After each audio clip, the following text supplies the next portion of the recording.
आज हम अगला चैप्टर करेंगे, चैप्टर नंबर 4।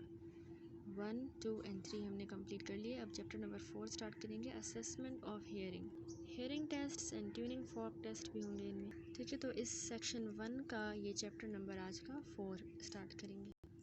हेयरिंग लॉस जो है ना, वो 3 किस्म के हो सकते हैं। एक कंडक्टिव, दूसरा सेंसरी न्यूरल और तीसरा mixed hearing loss. Conductive hearing loss cause होता है by any disease process interfering with the conduction of sound from the external ear to the stapediovestibular joint।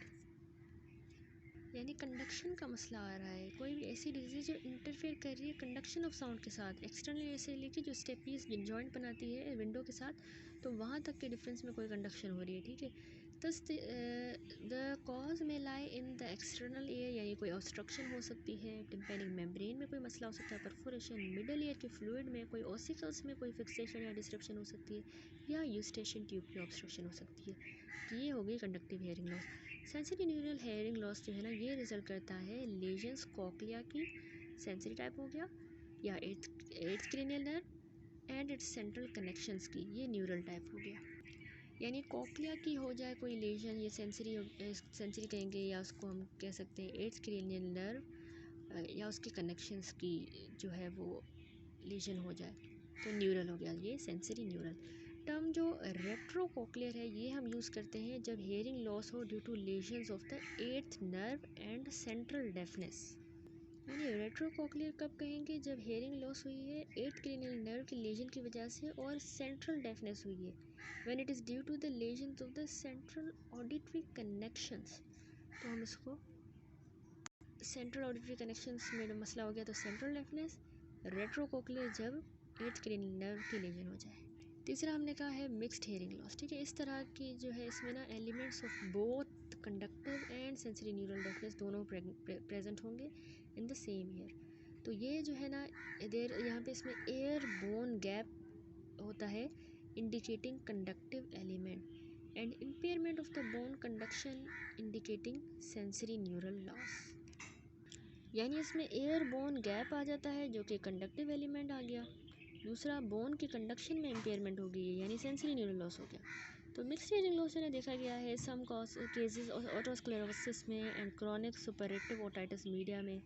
तो ये सारी डिजीज़ भी हम आगे पढ़ेंगे। इसमें बोन की ओवर ग्रोथ हो जाती है और इसमें जो है पस फॉर्मेशन एंड इन्फ्लामेशन हो जाती है ओटाइटिस मीडिया की। ठीक है, while assessing the auditory function, ये इंपॉर्टेंट होता है कि हम फाइंड आउट करें number 1 type of hearing loss कौन सा हुआ है, यानी उसको कंडक्टिव हुआ है, सेंसरी न्यूरल या मिक्स्ड है। दूसरा हम उसकी degree of hearing loss check करते हैं असेसमेंट में, माइल्ड है, मॉडरेट है, या मॉडरेटली सीवियर है, या सीवियर है, या प्रोफाउंड है, और टोटल। साइड देखेंगे लेजन की, अगर कंडक्टिव है तो लेजन जो है एक्सटर्नल ईयर में हो सकती है, टिम्पैनिक मेम्ब्रेन में, मिडल ईयर में, ऑसिकल्स में भी हो सकती है, यूस्टेशन ट्यूब में भी, तो साइड देखेंगे। क्लिनिकल एग्जामिनेशन में एंड टिम्पैनोमेट्री जो है, ये दोनों जो है हेल्पफुल होंगे to find the site of such lesions, examination and tympanometry. अगर सेंसरी न्यूरल हमें पता चला तो उसमें जो साइट होगी ना, find out whether this lesion is cochlear या रेट्रोकॉक्लियर या central. Special test of hearing जो है रिक्वायर्ड होते हैं to differentiate these types. Cause of hearing loss देखें तो there may be congenital, traumatic, infective cause हो सकता है, नियोप्लास्टिक, डीजनरेशन हो जाए, metabolic, autotoxic, vascular, auto immune process. Detail history and जो लेबॉर्ट्री इन्वेस्टिगेशंस हैं वो रिक्वायर्ड होती हैं। Next assessment of hearing. Clinical test है फॉर हेयरिंग। नंबर 1 है फिंगर फ्रिक्शन टेस्ट, दूसरा watch test, speech test, tuning fork test. सबसे पहले फिंगर फ्रिक्शन टेस्ट देखें। It is a rough but quick method होता है of screening and consist of rubbing या snapping thumb की and finger close to the patient ear. बिल्कुल ये simple. दूसरा वॉच टेस्ट होता है, क्लिकिंग वॉच जो है वो लाई जाती है क्लोज टू द ईयर और distance at which it is heard, उसको हम डिस्टेंस को मेजर करेंगे। It had been popular as a screening test before the audiometric era but is practically obsolete now. ठीक है, clicking watches are also obsolete. तीसरा है speech voice test. Speech voice test जो है ना, नॉर्मली पर्सन जो है ना वो सुन सकता है conversational voice at the 12 metre या 40 फीट भी हम कह सकते हैं, और विस्पर्स जो है ये with residual air after normal expiration at 6 metre. लेकिन for the purpose of the test 6 metre जो है is take as normal for both conversation and whisper. Test जो है कंडक्ट होता है इन रीजनेबली क्वाइट सराउंडिंग में। Patient stands with his test ear toward the examiner at a distance of 6 meter.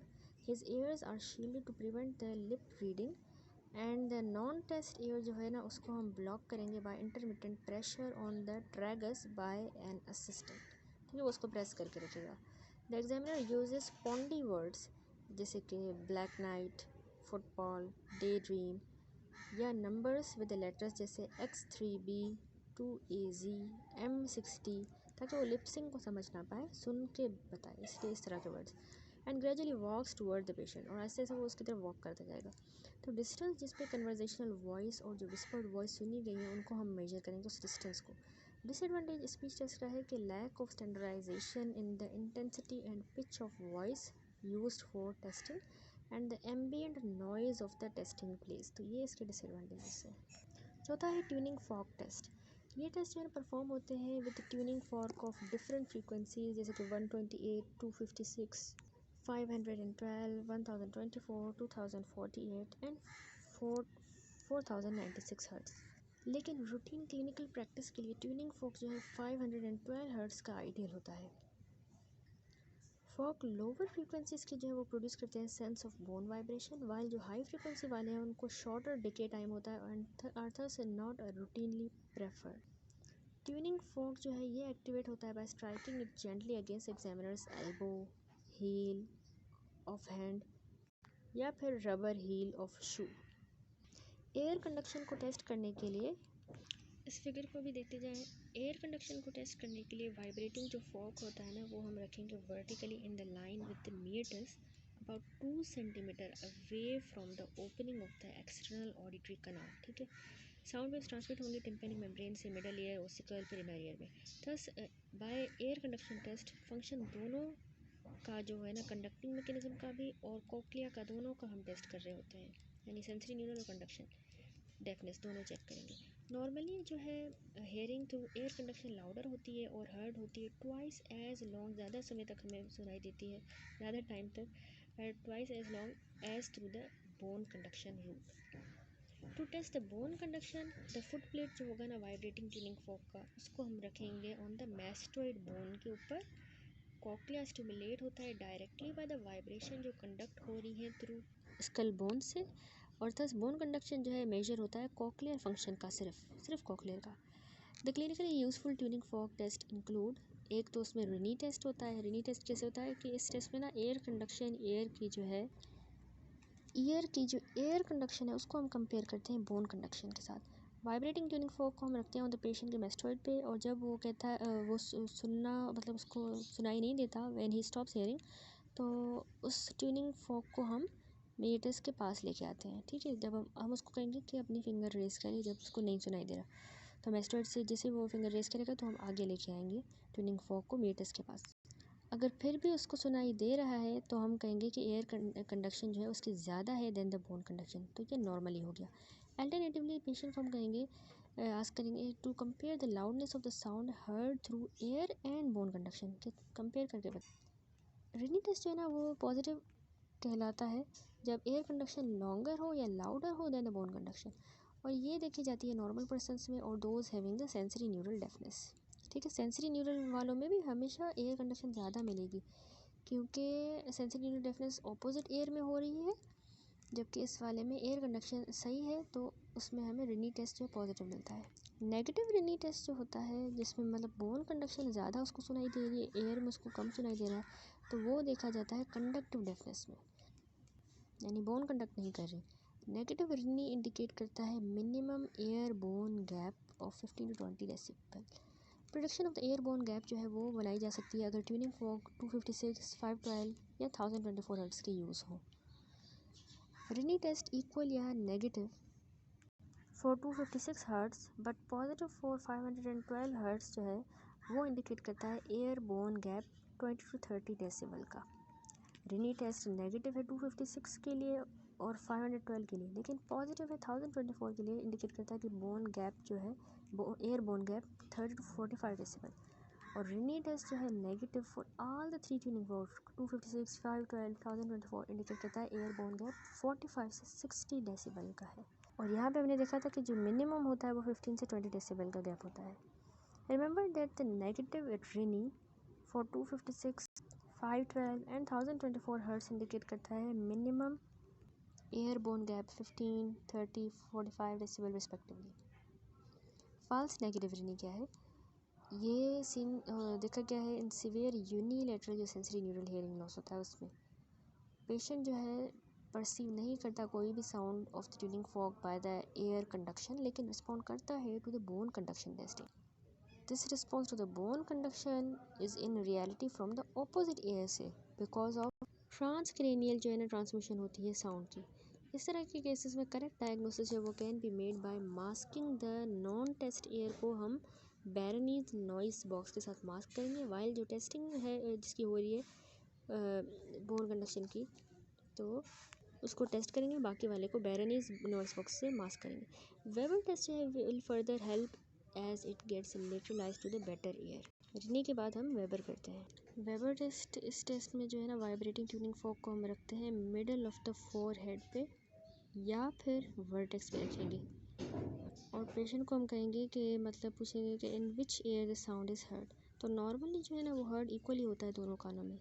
अगर वो कह रहा है कि साउंड जो है इसमें ज़्यादा आ रही है यानी लेटरलाइजेशन हो रही है टू द वॉर्स एयर, हमेशा लेटरलाइजेशन जो है ना वो वॉर्स एयर में होती है in the conductive deafness and to the better ear जो होगा अगर वहाँ पे लेटरलाइजेशन हो रही है and to the better ear in the sensory neural deafness.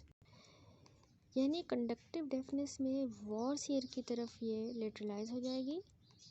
क्यों उसकी तरफ लेटरलाइज हो रही है वॉर्स एयर में? क्योंकि देखिए उसमें कोई कंडक्टिव डेफनेस हुई है।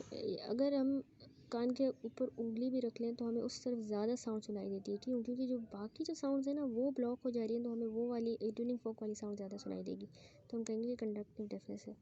तो मतलब कंडक्टिव डेफनेस में ये हमेशा जो है लेटरलाइज हो जाती है उसी ईयर की तरफ जिसमें कंडक्टिव डेफनेस हुई है, लेकिन सेंसरी न्यूरल डेफनेस में जो है away from the that year जो है वो हमेशा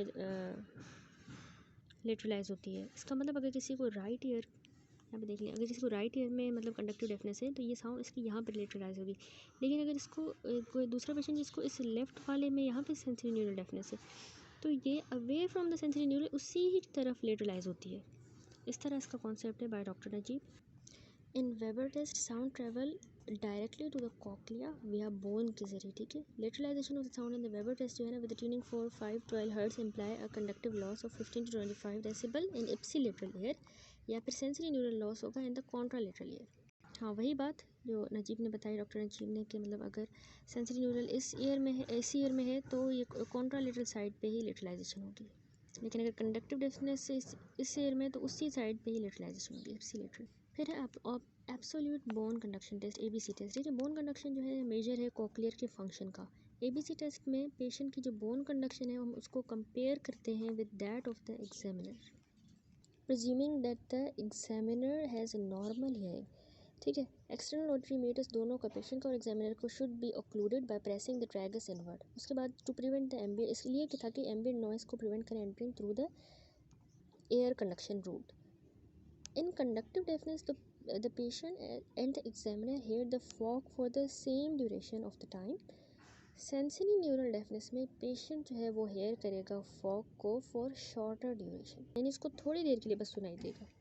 दूसरा होता है शॉबैक टेस्ट। यहाँ पे भी ना अगेन बोन कंडक्शन पेशेंट की हम कंपेयर करते हुए नॉर्मल हेयरिंग पर्सन के साथ यानी एग्जामिनर के साथ, लेकिन मीटर्स को अब इसमें इंक्लूड नहीं करते, तो इसकी भी सेम सिग्निफिकेंस है एज एब्सोल्यूट बोन कंडक्शन है। शॉबैक टेस्ट जो है ना ये कम हो जाता है सेंसरी न्यूरल डेफनेस में और लेंथन हो जाता है कंडक्टिव डेफनेस। कंडक्टिव में मतलब बहुत ज़्यादा तक सुनाई देगा, जाहिर सी बात है क्योंकि इसे है ही सेंसरी न्यूरल का, तो लेकिन बोन का मतलब बोन का या सेंसरी न्यूरल एक बात हुई, तो अगर सेंसरी न्यूरल ही डेफनेस हो गई तो शॉबैक टेस्ट जो है रिड्यूस हो जाएगा। नेक्स्ट है बिंग टेस्ट।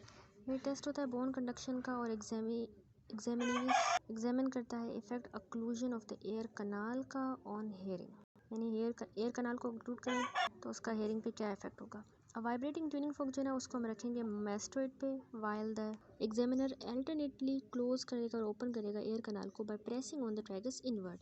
नॉर्मल पर्सन और वन विद सेंसरी न्यूरल जिसको हेयरिंग लॉस हुआ है वो हेयर करेगा louder when ear canal is occluded and softer when the canal is open, क्योंकि कंडक्शन का तो मसला ही नहीं है, इसलिए इसको हम कहेंगे बिंग पॉजिटिव। अब पेशेंट जिसको कंडक्टिव हियरिंग लॉस हुआ है तो उसको वो अप्रिशिएट करेगा no change, Bing negative. Next है गिलीस टेस्ट। ये टेस्ट भी जो है बोन कंडक्शन का है और एग्जामिन करता है इफेक्ट इंक्रीज्ड एयर प्रेशर का एयर कनाल में ऑन हेयरिंग। नॉर्मली जब एयर प्रेशर जो है बड़ा होता है in the ear canal by Siegle speculum तो ये पुश करता है टिम्पैनिक मेम्ब्रेन को और ऑसिकल्स को इनवर्ड, रेज कर देता है इंट्रा लैबिरिंथाइन प्रेशर और कॉज कराता है इमोबिलिटी बेसिलर मेम्ब्रेन की and decreased hearing, but no change in hearing is observed when ossicular chain is fixed और डिसकनेक्टेड।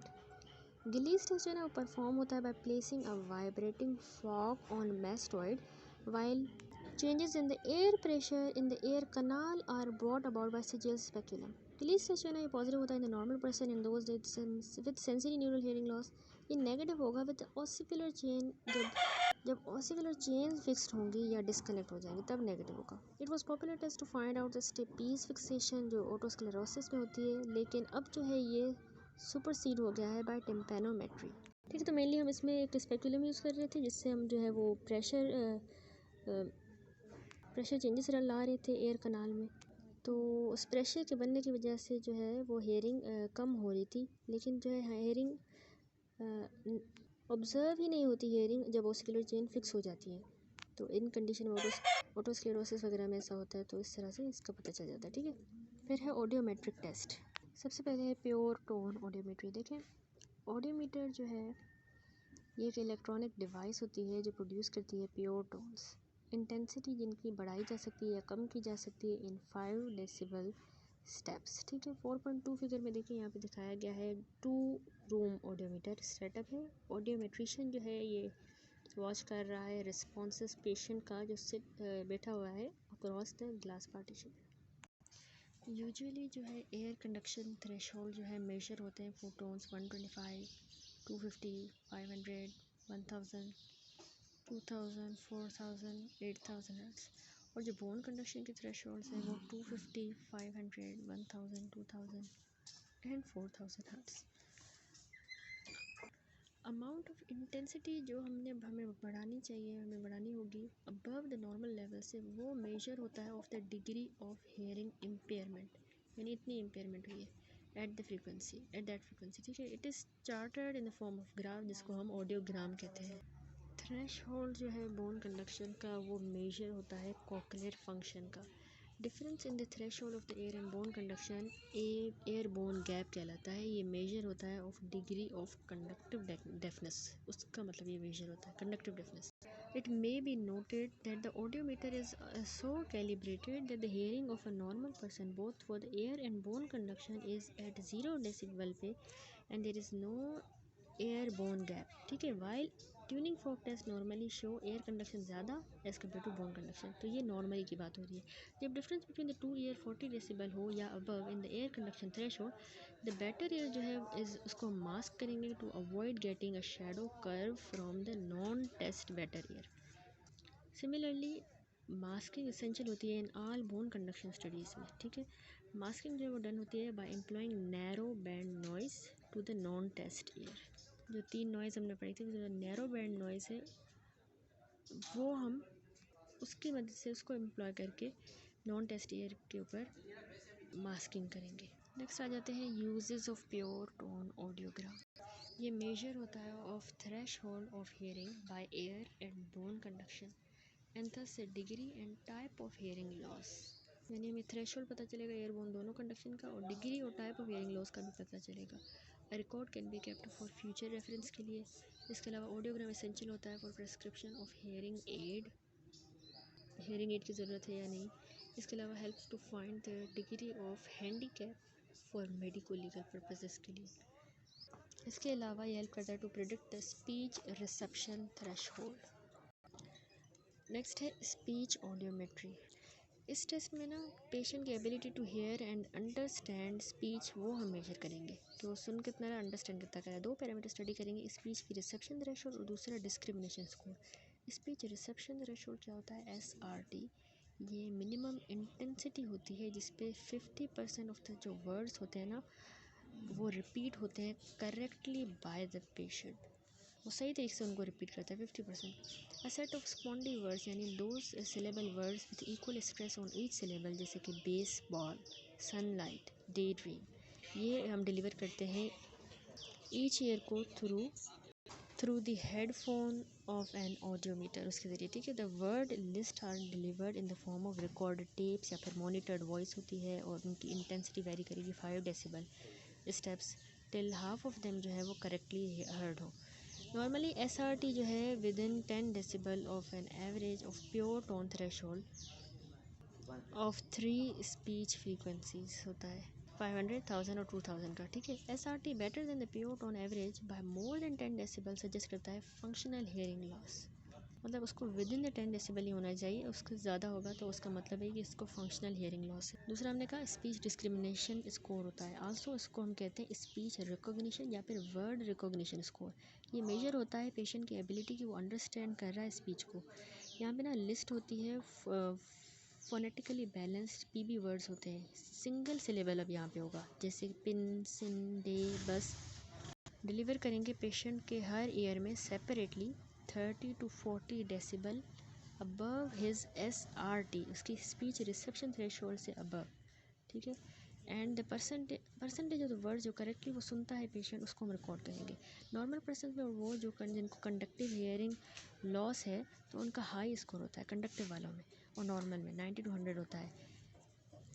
ये 2 स्पीच ऑडियोग्राम है, इसमें एम्पलीफिकेशन इन डेसिबल और यहाँ पे स्कोर परसेंटेज है। यहाँ पे स्कोर परसेंटेज, ठीक है, ये नॉर्मल है और यहाँ पे ये कंडक्टिव लॉस हुआ है। इस वाले में देखिए ये इसमें भी एम्पलीफिकेशन डेसिबल है और स्कोर परसेंटेज। तो ये सेंसरी न्यूरल लॉस में ऐसा कर्व बनेगा, और जबकि ये कर्व D जो है ये भी उसी से रिलेटेड है।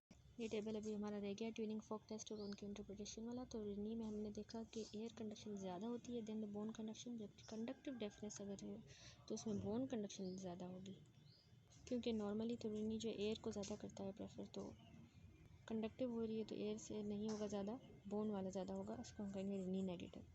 फिर सेंसरी न्यूरल डेफनेस होती है तो उसमें ज़ाहिर सी बात है एयर कंडक्शन ज़्यादा होगी, क्योंकि उसमें तो मसला नहीं है, बोन कंडक्शन का डिफेक्ट है। वेबर जो है इसमें लेटरलाइजेशन नॉर्मली नहीं होती, लेकिन जब कंडक्टिव होता है तो हम कहते हैं जो पुअर एयर होगा तो वहाँ पे लेटरलाइजेशन होगी।